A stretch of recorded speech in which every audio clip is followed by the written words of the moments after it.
oras? Alas 6:48. Ngayon lang ako, ngayon pa lang ako mapag-upis ng bumiyahe ngayong araw. Kasi no oras na kami nakauwi ni Mrs. kanina umaga. So antok na antok ako. Hanggang ngayon, antok na antok pa rin ako. Ito, meron akong may pick up ako. Wala akong signal check ko. Alam ko less than less than 2 kilometer.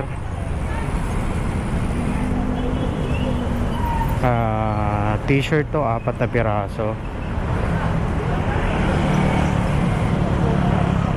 Worth 97. Ayan, sana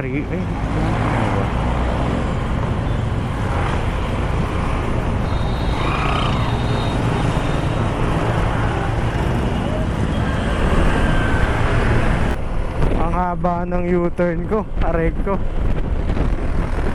Imbis na 1 kilometer lang yung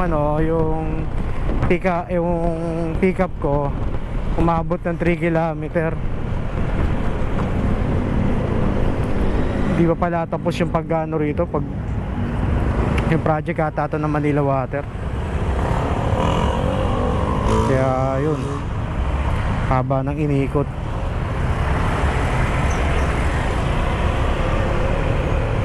Ayan, dito na ako sa pick up.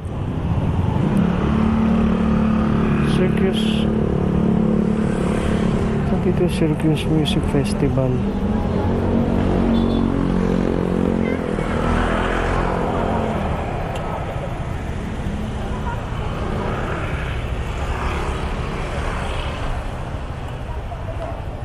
Tawagan ko lang to.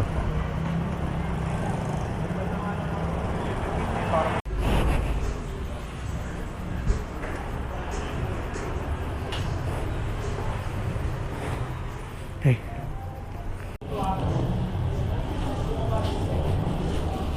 So nakuha ko ni item, mga to, t-shirt and cup. Siguro sa concert to Yan. So yan, nakuha ko na yung pick up ko, 4 na t-shirt saka 4 na cup. Ang event siguro to, concert. So ang drop off ko ay 4.3 km away. Malapit lang to, sa ML Quezon lang to, Kuwasay corner. So medyo nagtagal lang ako doon kasi kino-confirm pa yung mga orders ni sir, yung sizes. So punta na ako sa drop off. At as always, ano oras ba pala? Teka lang. Ang oras ay alas 7:08 na ng gabi. So hindi tayo magdo-double booking, puro single booking lang tayo ngayon para mabilis. Ayan, lapit na ako sa drop off. Ito pala sa kanan to, pesto. Bakit ito na nakatayo? Ito nga ito. Ayan, tawagan ko lang. Okay. Teka lang sir So yan, may nakuha na akong booking. 1.6 km away sa akin. Tapos ang drop off nito sa East Rembo, 27th Ave. So approximately yung drop off nito parang mga 5 to 6 km. Mga 5 km to 6. Tama, 5 to 6 km. So punta ako muna to sa pick up.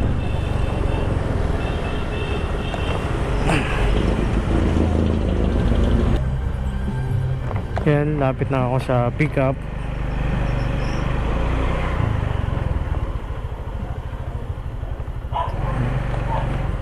Dito ako sa pick up. Tawagan ko lang to. Maba.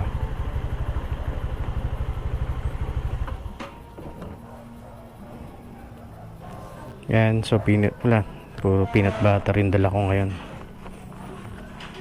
Yan.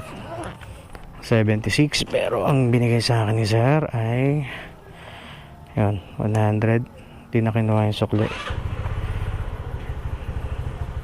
So punta na ako sa drop off. So yan, mapunta na ako sa drop off. Tama yung kanina estimated ko. Yung trip ay 6 kilometer. Pero ito mapapababa ko pa to. Siguro baka buti pa to ng 5 kilometer. Ayan. Sana to, puro peanut butter, ang dami. Kaya lalay lang ako dahil mabigat na to masyado. So oras natin ay 7:58. Biyahe lang tayo. Yun, bigat. Punta na ako sa drop-off. And lapit na ako rito sa aking drop-off. Saan kaya rito?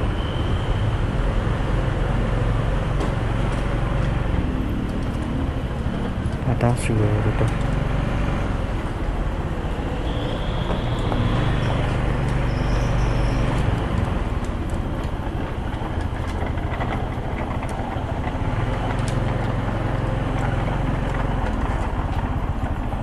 Dito tawagan ko lang.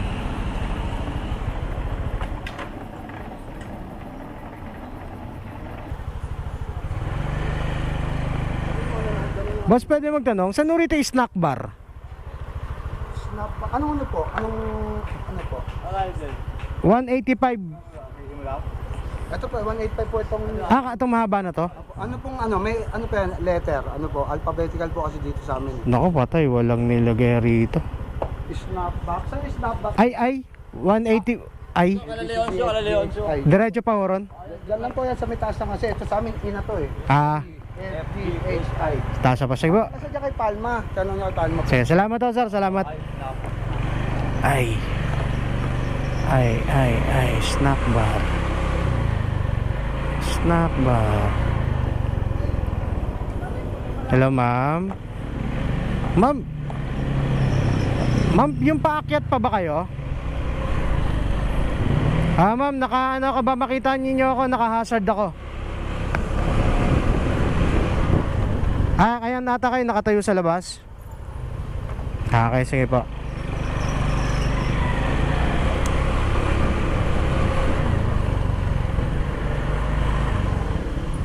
Yan.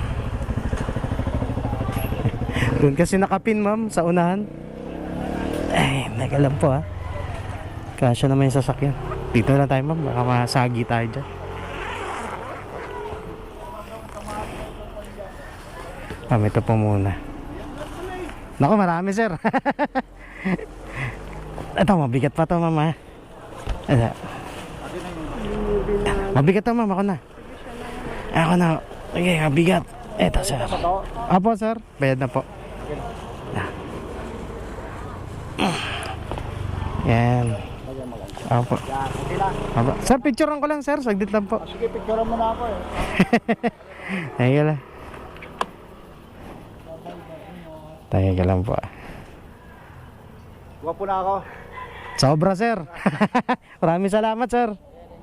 Apo. Apo. Yan, ibaba ko na ang delivery ko. So, kuha na lang ulit ako. Ayusin ko lang tong motor.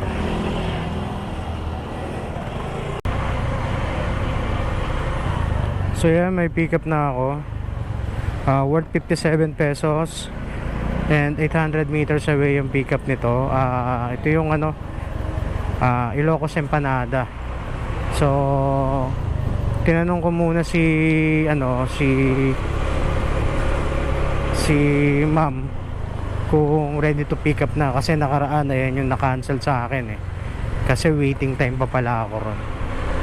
So pupunta na ako sa pick up. At ang drop off lang nito malapit lang, so hindi naman ganun kalayo to. Siguro more or less mga 2 kilometers. Hindi pala rito, pala ako sa kabila. More or less 2 kilometers lang to.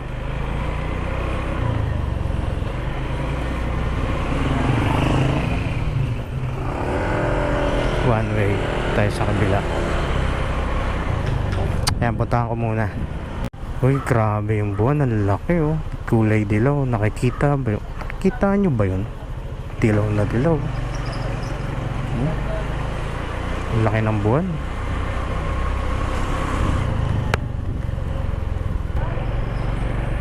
Yan, so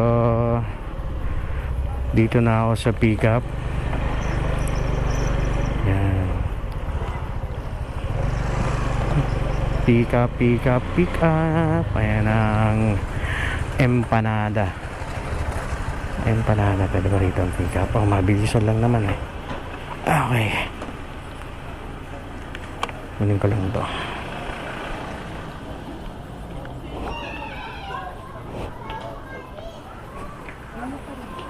Ma'am, Joy Ann Miranda, ma'am.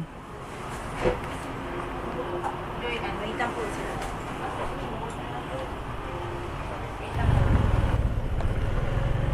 Ayan, papunta na ako sa ano, sa drop off. Ang drop off ko 1.6 kilometer. So 1.6 kilometer nga lang.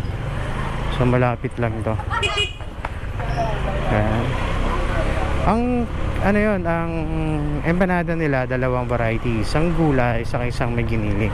Yung may gulay 70, yung giniling ay 80. So natikman ko na siya, pero mas gusto pa rin namin yung sa Paway na empanada, sa tapat ng simbahan ng Paway. Yun. So ayun lang, nikwento ko lang. Punta na ako sa ano, sa drop off.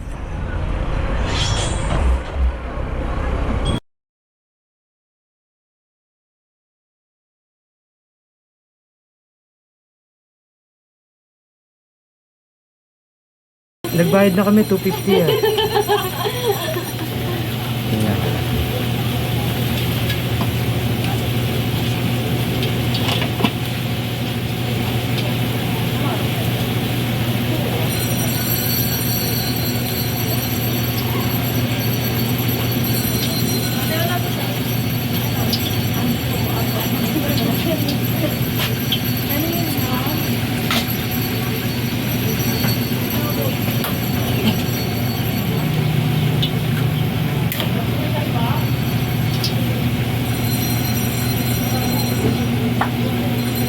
Bakit yung empanada nyo mas masarap kaysa sa iba?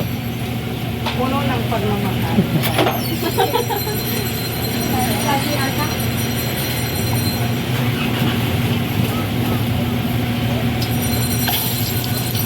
One down.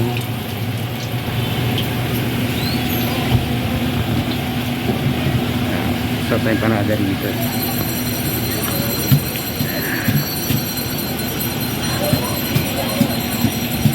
Sa harap to na Paway Church. Marami na makakainan dito eh. Yeah.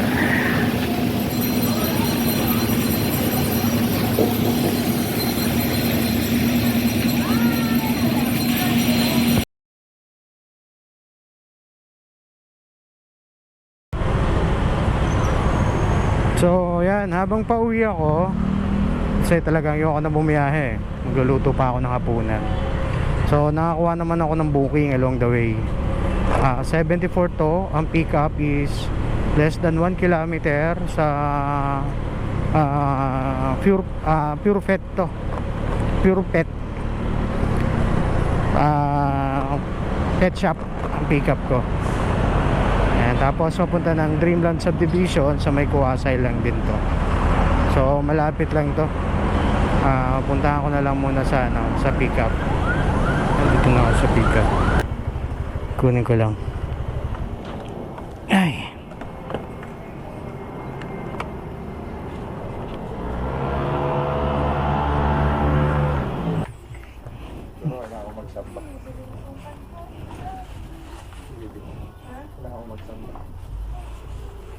Excuse po. So yun, nakuha ko na yung item ko. Ay, yung item na for deliver ko. So gamot naman to. Madalas ang kinukuha ko rito pagkain. Yan. At bibili pa pala ako ng bigas. Yan. So may daanan ako bigasan dito. So ang drop off ko ay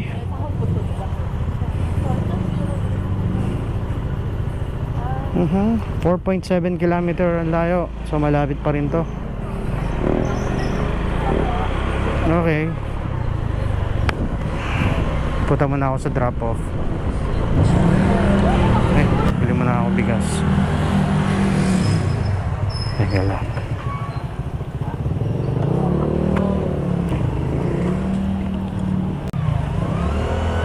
Sabi, mahal ng kilo ng ano, ng bigas, oh. Aray ko, hirap ng buhay ngayon.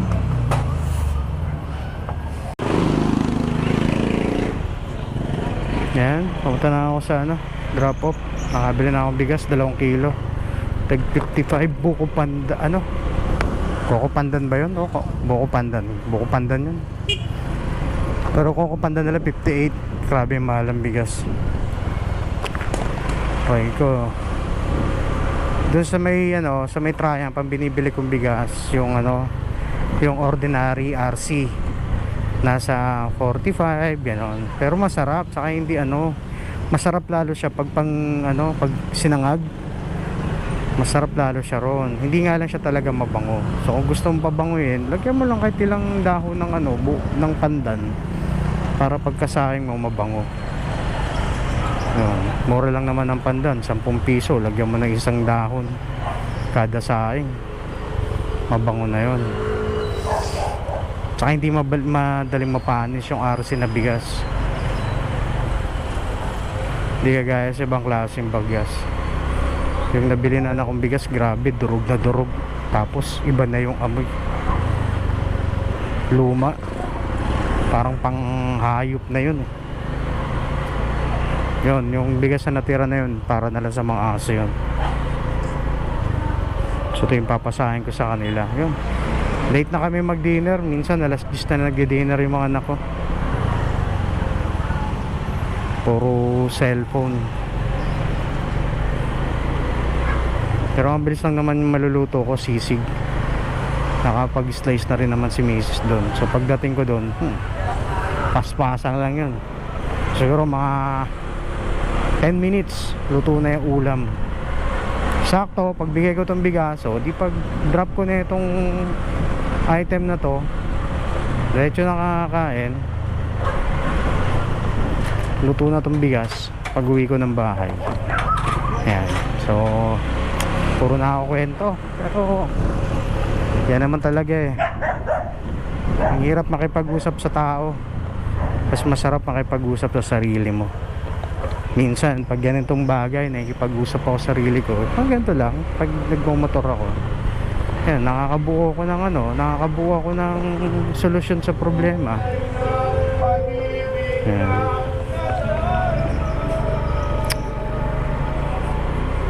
Kasi ang problema, hindi naman ano yan, eh. Hindi naman kayang solusyonan yan isang beses sabay-sabay. Hindi lang naman isang problema ng tao, eh. Marami yan. So kung ano lang yung sa mga panahon na to kaya mo, yun lang muna. Unti-unti mo siyang solusyonan. Tulad ko, kahit papaano, sana mababa pa buhay ko. So pagka-graduate nung pangalawa kong babae na dentista next year, pang may iwan na lang yung lalaki ko. So yung lalaki ko wala nang problema dahil 3 silang tutulong daw doon. Eh ako naman, siyempre kahit papaano bilang ama, abot-abotan ko pa rin. So doon pa lang ako, awa ng Diyos, by 2028 doon pa lang ako mag-uumpisa totally mag-start na linisin o solusyonan lahat ng problema na naipon mula nung ipinanganak sila. So syempre andyan yung mga utang, kagaya ng mga utang sa kapatid ko na kahit papaano at least nauunawaan din naman nila ako mag-asawa. At saka yung sa utang naman, ano naman yan, eh, ang collateral ko na doon yung sa property. Nag-usap na kami ng kapatid ko yan. So far ngayon ginagamit nila yung property, o panghabang buhay na nila gagamitin yon. Nagpapaupa sila. So doon pa lang malaki na yung kahit pa paano makukuha nila. Pero lagi ko na pagdadasal, dalawa lang naman kami magkapatid, eh, na lahat ng problema namin masolusyonan. Yung nandiyan yung away, galit, pero kapatid mo yan, Kumbaga, meron kang sumpa, meron kang dapat tuparin bilang isang kapatid. Ako ganun ako eh. Pag kapatid ko yan, kahit nga kamag-anak ko eh, basta sa kapatid, wala akong magagawa. Kailangan kong alagaan yung kapatid ko sa abot ng aking makakaya. Sa kamag-anak naman, syempre mamimili ka naman ng kamag-anak na sa tingin mo naman na dapat din siya bigyan pansin. Kasi hindi naman lahat ng kamag-anak natin sa ngayon eh ganun eh. Yung iba nga umiiwas eh, baka utangan. So kahit makipag-usap, hindi makikipag-usap sa'yo yun. Nakaisipin nun, utangan, yung chismis. Okay, di ba? Ako, pinagdaanan ko yung chismis na yan. Kaya okay lang sa akin, tinanggap ko naman lahat eh. Wala namang mawawala sa akin pag tinanggap ko na hindi lahat ng kamag-anak tutulungan ka. So ilan lang sa kanila makakaunawa sa'yo. Minsan magugulat ka pa pag ikaw ang lumapit, wala silang may tulong. Pero pag lumapit yung ibang kamag-anak mo sa kanila na hindi nga nila nakakausap, nakakahalubilo eh. Ang bilis nilang tulungan. Pero ikaw na nakakahalubilo nila, wala, dead ma. So may ganong kamag-anak talaga na di mo alam kung ano ba yung tinitingnan nila sa'yo, pinakikisamahan nila sa'yo. Kaya maganda pa rin yung kaya ako paano, distansya na muna ako. May kamag-anak ka na masasabi mong kamag-anak, may kaibigan ka masasabi mong kaibigan. Pero ngayon kasi parang ngayon parang may may kapalit na lahat eh. Hindi gaya dati pag kaibigan mo. Ngayon basta hindi ka nila pakikinabangan. Parang ngayon ang panahon yan, pag wala silang pakinabang sa'yo, ni kausapin, kamusta yun, wala. Malabo kang makahingi ng ganung bagay, pansin. Kaya pamilya na lang ang aasahan. So daan mo na ako rito sa bahay para ibigay itong binili ko. Yan, dito na ako sa drop off.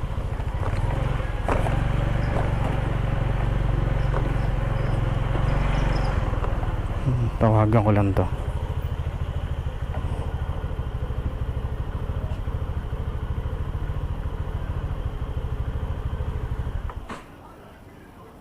So yan, na-drop ko na yung item. Delivered. Yan, pwede na akong umuwi siguro. Hindi mo na ako kuha talaga, promise. Magluluto muna ako.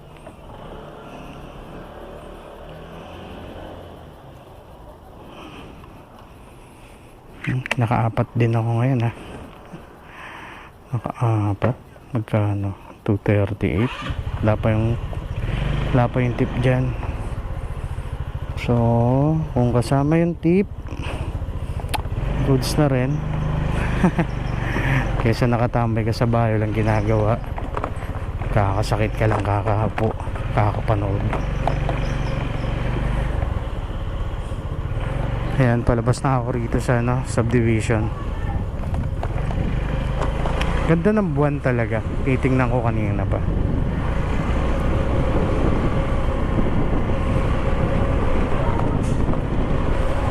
Parang galit na galit yung pagkadilaw niya.